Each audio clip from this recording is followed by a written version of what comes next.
Second Afghan War.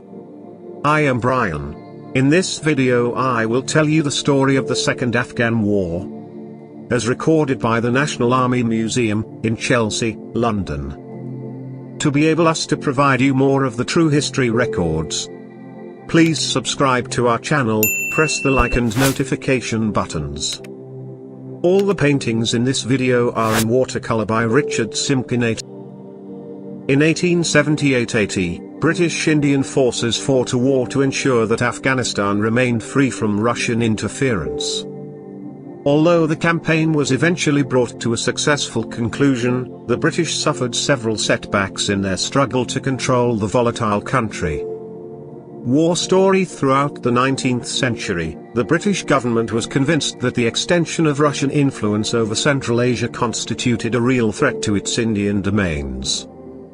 This had led Britain to first invade Afghanistan in 1839 with disastrous consequences.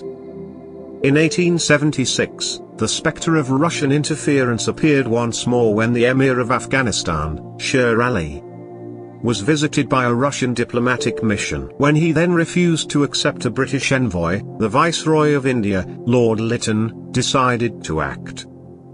In September 1878, Lytton ordered a diplomatic mission to set out for Kabul, where he hoped to establish a political resident.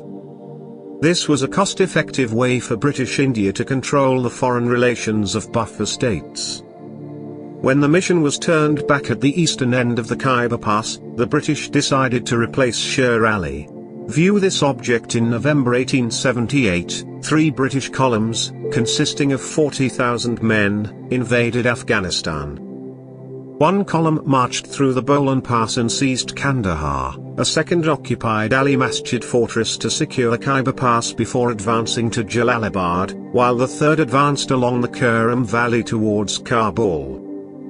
The third column, under Major General Sir Frederick Roberts, found its way blocked at Pewar Kotal by an Afghan force of 18,000 men and 11 guns. Roberts made a feint attack on the position, but led the 5th Gurkha Rifles and other troops in a night flanking movement that dislodged the Afghans. The British Indian force inflicted heavy casualties and captured all the Afghan guns.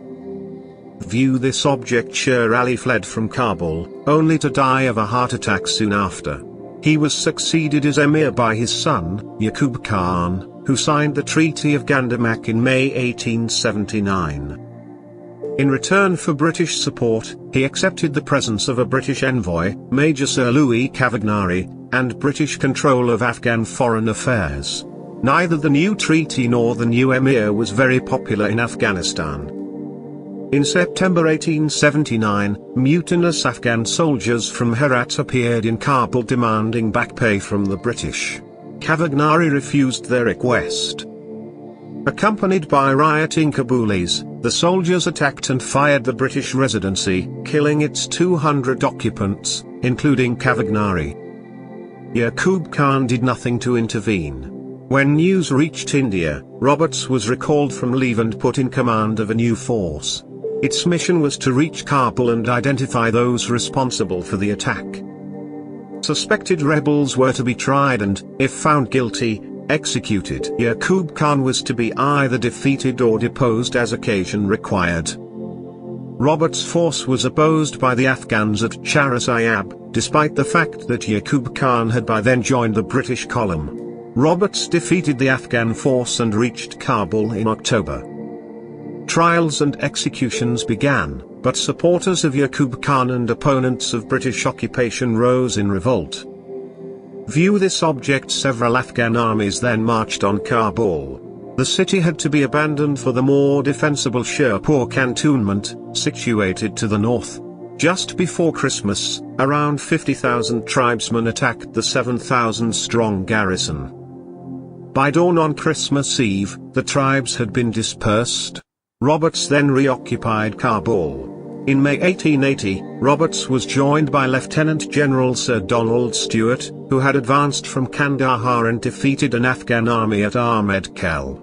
In July, the vacant throne was offered to Abdur Rahman, a nephew of Sher Ali, who agreed to abide by the terms of the Treaty of Gandamak. However, trouble was brewing in Herat, where another son of Sher Ali, Ayub Khan, launched his own bid to become emir. On the 27th of July 1880, a 1,000-strong British Indian force sent to intercept him was overwhelmed by an army 10 times its size at Maiwand. The survivors were pursued back into Kandahar, which was soon besieged by Ayub Khan's victorious army.